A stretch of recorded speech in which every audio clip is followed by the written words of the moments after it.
Hello दोस्तों, मेरा नाम है ऋषभ और स्वागत है आपका फिजिक्स के इस नए लेक्चर में। आज के इस लेक्चर में हम लोग जानेंगे आर और एफ के बीच संबंध को प्रूफ कैसे किया जाता है। उसे प्रूफ करके हम लोग देखेंगे। तो आज का जो हमारा टॉपिक है उसको लिख लेते हैं। सबसे पहले आज का हमारा टॉपिक क्या है? आर और एफ। आर क्या है? आर है हमारा रेडियस और एफ क्या है? फोकसांतर के बीच संबंध को सिद्ध करना।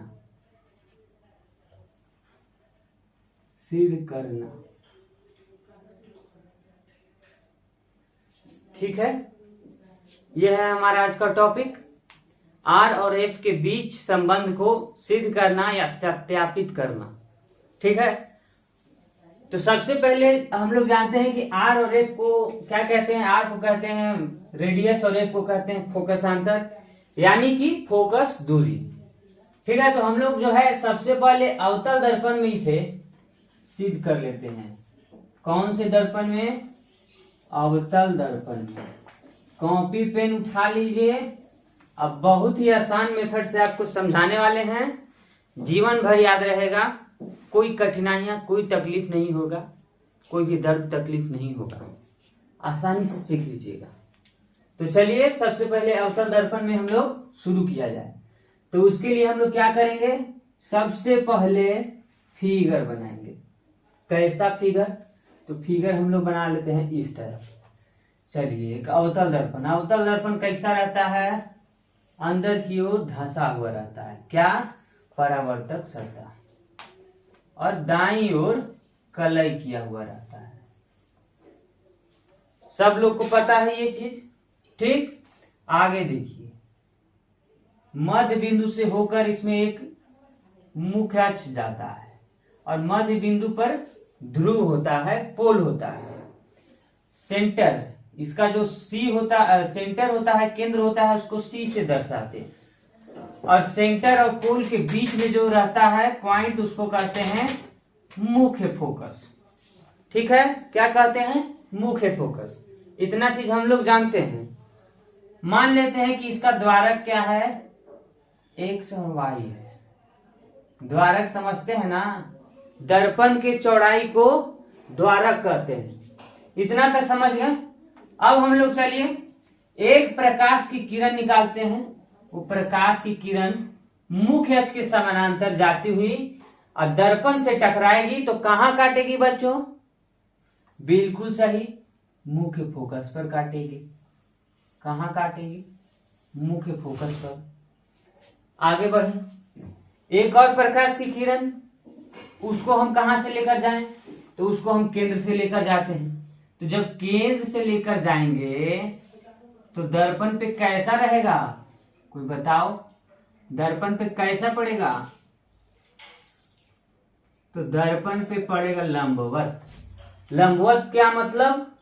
लंबवत का मतलब कि 90 डिग्री का कोण बनाएगा, यानी कि उसी दिशा में, उसी पथ पे वापस लौट जाएगा। इस पथ से जाएगा, इसी पथ से वापस लौट जाएगा। अब जो है यहां पर इस बिंदु को हम लोग मान लेते हैं O। क्या मान लेते हैं? O। इस पॉइंट को मान लेते हैं A। ए से प्रकाश की किरण निकल रही है और बी को जा रही है, यहां मान लेते हैं बी। और ये हमारा 90 डिग्री यहां बना रहा है, तो इसको मान लेते हैं एन। मान लेते हैं अभिलंब है, नॉर्मल है। नॉर्मल को एन से सूचित करते हैं। इतना तक हम लोग, कोई कठिनाइयां नहीं है ना? हम लोग तो रूल जानते हैं कि जब मुख्य अक्ष के समानांतर जाएगी, दर्पण से परावर्तन के बाद मुख्य फोकस को काटेगी, और जब वक्रता केंद्र से होकर जाएगी तो लंबवत जाएगी। अब हम लोग क्या है, ये सब चीज को हम लोग माने हैं। क्या माने हैं? कि माना XY1 अवतल दर्पण है। देखिए, लिखने का तरीका यही होना चाहिए। कैसा? सुनिए, लिखना चाहते हैं तो लिख लीजिए कि माना XY1 अवतल दर्पण है। फिगर को देखते रहिए और समझते रहिए। XY1 अवतल दर्पण है जिसका मुख्य अक्ष कौन सा है? ये मुख्य अक्ष यहां भी मान लेते हैं एस। मुख्य अक्ष एसपी है। ठीक है, तथा वक्रता केंद्र सी है, मुख्य फोकस एफ है तथा ध्रुव पी है। ठीक, इतना तक हो गया।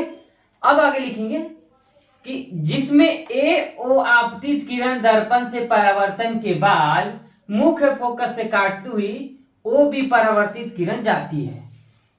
क्लियर? ए ओ आपतित किरण दर्पण से परावर्तन के बाद मुख्य फोकस पर काटती हुई ओ बी परावर्तित किरण जाती है तथा सी से वक्रता केंद्र से एक आपतित किरण एन जो दर्पण पे लंबवत पड़ती है उसी दिशा में, उसी पथ पे विपरीत दिशा में वापस लौट जाती है। इतना तक हम लोग लिखेंगे। ठीक, तो हम लोग को सिद्ध क्या करना है? सिद्ध करना है R बराबर 2F। संबंध यही होता है, R बराबर 2F या क्या होता है? F बराबर R/2। यही होता है ना, यही चीज हम लोग को सिद्ध करना है ना। तो कैसे करेंगे? अब चलिए आगे देखते हैं। फिगर में अब हम लोग देख रहे हैं, क्या देख रहे हैं? चलिए, हम लोग का प्रमाण जो है प्रूफेशन वो क्या है, लिखने वाला आप लोग को बता दिए, उसको लिख लीजिएगा कैसे लिखा जाएगा। स्किप कीजिए, पीछे कीजिए वीडियो और सुन लीजिए क्या है, उसको लिख लीजिएगा। आगे देखिए प्रमाण में हम लोग को कुछ दिया हुआ है। क्या दिया हुआ है? यहां देखिए, जो P और F है वो क्या है? P और F बताए थे हम पिछला वीडियो में। P F क्या है? फोकसांतर है। क्या है बच्चों? फोकसांतर है, यानी फोकस दूरी है। और P और C क्या है? P और C छोटा छोटा लिखते हैं। P और F क्या है? फोकसांतर है। और P और C क्या है? रेडियस है। रेडियस माने R है।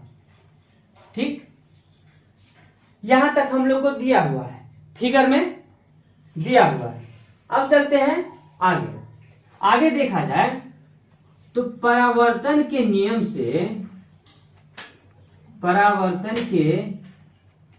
से किसके परावर्तन? तो प्रकाश के परावर्तन के नियम से क्या कहता है कि कोण I जो है कोण R के बराबर होता है। ये हम लोग जानते हैं।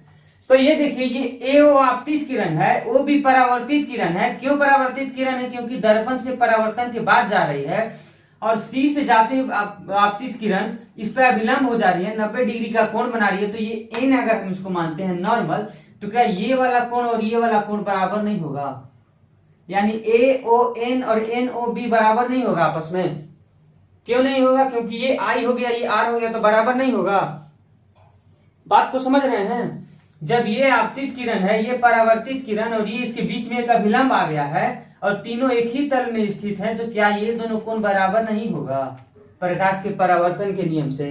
तो हम लोग लिख सकते हैं कि कोण AON बराबर कोण NOB, ये चीज लिख सकते हैं। इसको समीकरण 1 मान सकते हैं, मान लिए। अब चलिए आगे चलते हैं। अब आगे क्या है? AO आपको आपतित किरण दिख रही है, वो किसके समानांतर है? मुख्य अक्ष के। हम अभी बोले थे कि मुख्य अक्ष के समानांतर जाते हुई AO आपतित किरण, और AO आपतित किरण मुख्य अक्ष के समानांतर रहता था। यहां एक चीज देखिए कि ये जो OCN है यानी OC है, देखा जाए तो ये कुछ ऐसा बन रहा है। ये दो समानांतर किरण और ये ऐसा बन रहा है। तो क्या ये तिर्यक रेखा की तरह लग रही है? मैथ में आप लोग पढ़े होंगे कि दो समानांतर रेखाओं को जब एक तिर्यक रेखा काटती है तो ये जो एकांतर कोण होते हैं ये क्या होते हैं? बराबर होते हैं। पढ़े थे हम लोग, एकांतर कोण क्या होता है? बराबर होता है, वही ना? हाँ, एकांतर कोण बराबर होता है। तो यहाँ मुख्य अक्ष के समानांतर है और OC जो क्या है? तिर्यक रेखा है। तो तिर्यक रेखा है तो एकांतर कोण उसका क्या हो जाएगा? एकांतर कोण हो जाएगा AOC बराबर कोण PCO। AOC, C को चलिए बढ़ा के N लिख देते हैं। N तक है तो N लिख देते हैं। कोई दिक्कत थोड़ी होगा उससे, चाहे सी लिखे या एन लिखे वही रेखा है। तो ए ओ एन यानी ये वाला और पी सी ओ यानी कि ये वाला, ये दोनों कोण आपस में बराबर होगा। समांतर रेखा को जब एक तिर्यक रेखा काटती है तो एकांतर कोण का युग्म बराबर होते हैं कि नहीं होते हैं आपस में, मैथ में पढ़े होंगे। तो यहां से ए ओ एन और पी सी ओ बराबर हो गया। समीकरण 2 मानते हैं तो समीकरण 1 और समीकरण 2 में कुछ दिख रहा है आपको, समीकरण 1 और समीकरण 2 में कुछ समानता दिख रहा है। ए ओ एन समान दिख गया तो एनओ बी और पीसीओ समान हो सकता है। कोण एन ओ बी बराबर कोण पीसीओ हो सकता है, बिल्कुल हो सकता है। अरे भाई जब ए बराबर बी है और ए बराबर सी है तो बी बराबर सी नहीं हो सकता है। अब आगे हम लोग देखते हैं यहां तक। अब देखिए एन ओ बी इसको हम लोग छोटा कर दें तो सी ओ एफ नहीं लिख सकते हैं। एन ओ बी को सी ओ एफ छोटा कर दें अगर हम लोग, एन से आगे बढ़ जाए तो सी ओ और बी से आगे बढ़ जाए तो एफ लिख सकते हैं ना। और पीसीओ को क्या लिख सकते हैं, पीसीओ को अगर हम यहां ले जाए तो एफ सी ओ लिख सकते हैं। कोई दिक्कत है, कोई परेशानी नहीं है, कुछ भी लिख सकते हैं हम लोग। इसको हम लोग पीसीओ लिखे या एफसीओ लिखे, बात तो एक ही है, कोण सी ही हो रहा है और यहाँ कोण ओ ही हो रहा है। इसको समीकरण 3 मान लेते हैं। यहां तक कंप्लीट। आगे देखिए यहां तक हो गया कंप्लीट। अब हम लोग इधर जगह बचा हुआ इधर देख लेते हैं।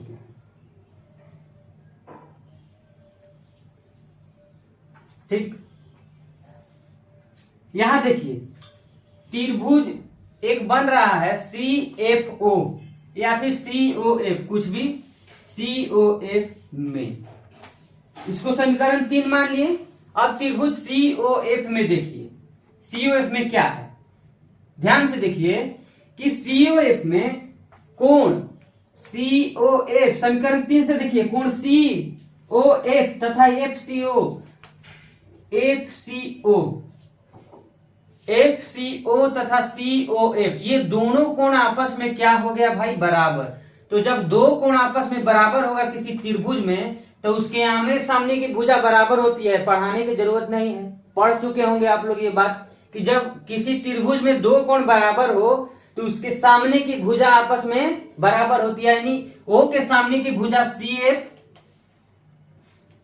और सी के सामने की भुजा ओ एफ, यानी सी एफ और ओ एफ आपस में बराबर होगी। ये हो गया हमारा समीकरण 4 हो गया। सी एफ और एफ बराबर क्यों होगी, क्योंकि त्रिभुज सी ओ एफ में हम लोग देख रहे हैं कि कोण सी ओ एफ और एफ सी ओ आपस में बराबर है। तो दो बराबर कोणों की आमने सामने की भुजाएं बराबर होती है, मैथ में पढ़े होंगे। तो उसी के कारण सी एफ और ओ एफ जो है आपस में बराबर हो गई। क्लियर हो गया यहां तक बात। अब देखिए समीकरण 4 ये हो गया। अब मानते हैं, माना कि दर्पण का द्वारक बहुत छोटा है, बहुत छोटा है, मेन पॉइंट है। माना कि दर्पण का द्वारक बहुत छोटा है, यानी द्वारक क्या है, एक्स वाई बहुत छोटा है। तो जब दर्पण बहुत छोटा होगा तो ये ओ और पी काफी नजदीक होंगे ना, बात को समझिए। जब दर्पण का द्वारक बहुत छोटा है तो ओ और पी काफी नजदीक होगा, काफी नजदीक होगा। जब काफी नजदीक होगा तो क्या ओ एफ या पी एफ बराबर हम लोग लिख सकते हैं। जब ये दोनों ओ और पी ये हो गया, मान लीजिए ये यहां है, अभी आपको दिख रहा है, लेकिन मानते हैं ये बहुत छोटा है, तो क्या ओ और पी एक ही बिंदु पर है। तो ओ एफ बोले या पी एफ बोले, बात तो एक ही हो गया। जब ये दोनों एक ही बिंदु पर है, ओ भी वही उसी बिंदु पर है और पी भी उसी बिंदु पर है, तो ओ और एफ पी और एफ के बराबर हो जाएगा। तो जब द्वारक बहुत छोटा होगा और ओ और पी काफी नजदीक होगा, लगभग एक ही बिंदु पर होगा, तो ये जो ओ एफ है वो पी एफ के बराबर हो जाएगा। समीकरण 5 इतना हो जाएगा, समझ में आया। तो जब पी एफ ओ एफ के बराबर हो जाएगा, अब देखिए समीकरण 4 एवं 5 से देखिए अब क्या है। समीकरण 4 एवं 5 से देखिए कि जो CF है वो PF के बराबर हो गया। CF PF के बराबर हो गया। अब हम लोग को कुछ आ गया यहाँ पे, CF जो है PF के बराबर हो गया। CF जो है PF के बराबर हो गया। ठीक, तो अब हम लोग लिख सकते हैं, क्या हम लोग को निकालना था, PC निकालना था कितना, 2PF के बराबर, यानी R बराबर 2F निकालना था, यानी R कितना है PC और F कितना है PF। तो अगर हम लोग PC बराबर PF प्लस PF निकाल देते हैं तो ये हमारा क्लियर हो जाएगा कि नहीं हो जाएगा। इतना अगर हम लोग निकाल दें तो ये हमारा क्लियर हो जाएगा कि नहीं हो जाएगा, बिल्कुल हो जाएगा।